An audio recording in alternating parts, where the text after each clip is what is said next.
प्रदेश Congress media प्रभारी ने पत्रकार वार्ता कर भाजपा सरकार से पूछे सवाल। बोली, प्रदेश की जनता है त्रस्त, भाजपा रैली करने में मस्त।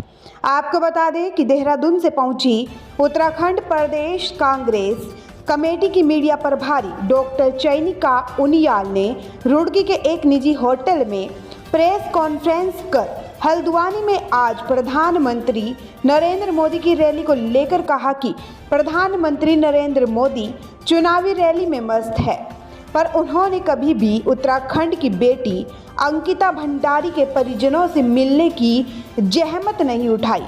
उन्होंने हरिद्वार से भाजपा प्रत्याशी त्रिवेंद्र सिंह रावत पर सवाल खड़े करते हुए कहा कि जो एक सफल मुख्यमंत्री नहीं बन पाए वह सफल सांसद कैसे बनेंगे, यह एक बड़ा सवाल है।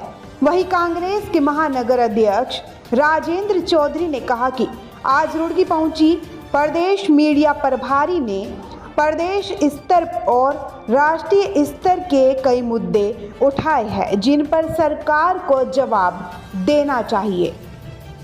कि हम पीएम मोदी से सवाल करना चाहते हैं कि आपके यहाँ जो जितने भी भर्ती घोटाले हुए उत्तराखंड में, उनके पीछे कौन है, वो सफ़ेद पोश नेता कौन है जिसके बारे में एस राजू जी ने कहा।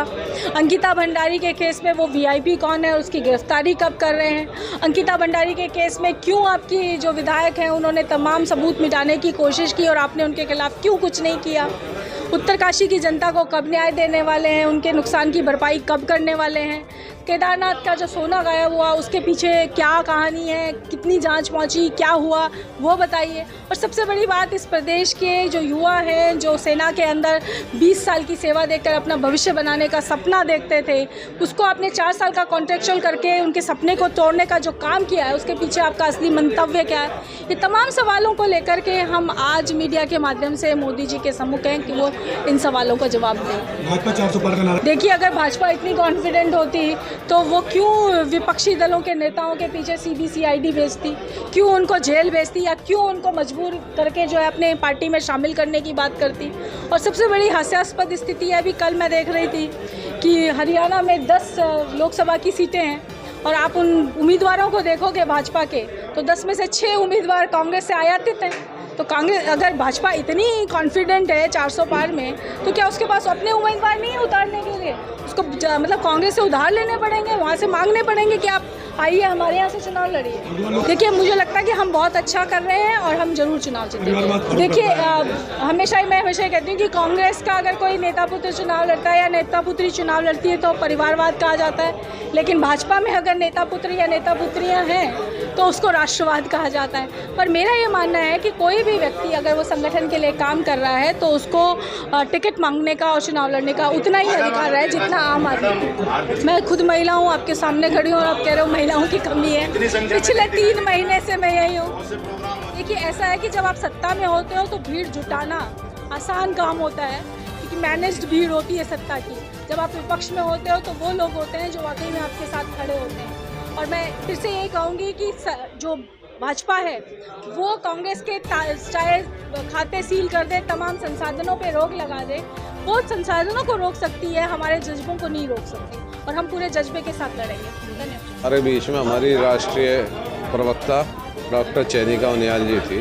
उन्होंने राष्ट्रीय और प्रदेश के मुद्दे उठाए, जैसे अंकिता भंडारी है, बद्रीनाथ मंदिर है, जैसे चमोली जोशीमठ की घटना है, अंकिता भंडारी का मैटर है, बाढ़ग्रस्त हरिद्वार जो था उसके मुआवजे की बात है। ऐसे कई सारे मुद्दों को लेकर जनता का ध्यान आकृष्ट करने के लिए और जनता को के असली हितों के लिए ये प्रेस कॉन्फ्रेंस की है, जिसके माध्यम से हमने अग्निवीर पर सवाल उठाए, हमने बेरोजगारी के मुद्दे को रखा, हमने जो है यहाँ जो भर्ती हो रही हैं उसमें सारी भर्तियाँ जो हैं वो लीक होगी, पर्चे लीक हो गए, उसमें भाजपा के लोगों की संलिप्तता रही।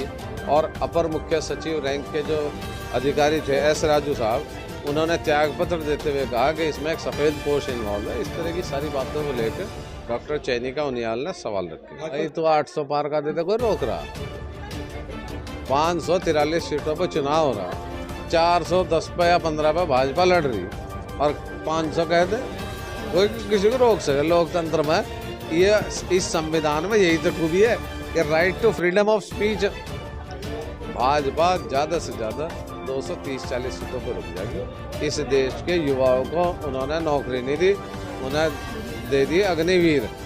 आज आप देखो, सच्चे मन से कह रहा मैं ना एज ए कांग्रेसमैन कह रहा, ना कोई राजनीतिज्ञ के रूप में कह रहा, मैं इस देश के नागरिक के नाते कह रहा। आप अपने गली में, मोहल्ले में, गांव में देख लो, जो युवा निराश है, जो बेरोजगार है, और नशे की तरफ कितना ज़्यादा चला गया, और नशे के खिलाफ ये सरकार कोई कार्रवाई नहीं। भाई बात ऐसी है कि गोला इतना मारो कि जो है अगले को वैसे ही डरा दो। 5 लाख तो वोट भी नहीं मिल रही भाजपा के प्रत्याशी को। वो ऐसा है, एक मेरे ध्यान आर्टिफिशियल या क्या है, आर्टिफिशियल इंटेलिजेंस, वो उसका कमाल है। ये तो मोदी जी कर रहे हैं वहाँ टनल में, एक आदमी 10-10 किलोमीटर तक नहीं, उसे नहीं दिखा रहे तुम, उसके बारे में भी तो पूछो।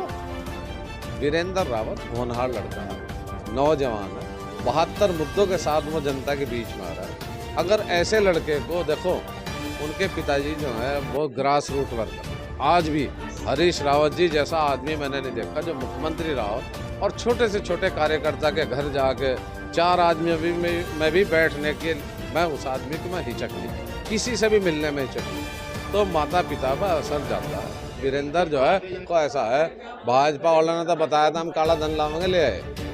भाजपा ने कहा था हम 35 रुपये लीटर डीजल कर देंगे, 300 का गैस का सिलेंडर कर देंगे, करा क्या उन्होंने? उनके देखो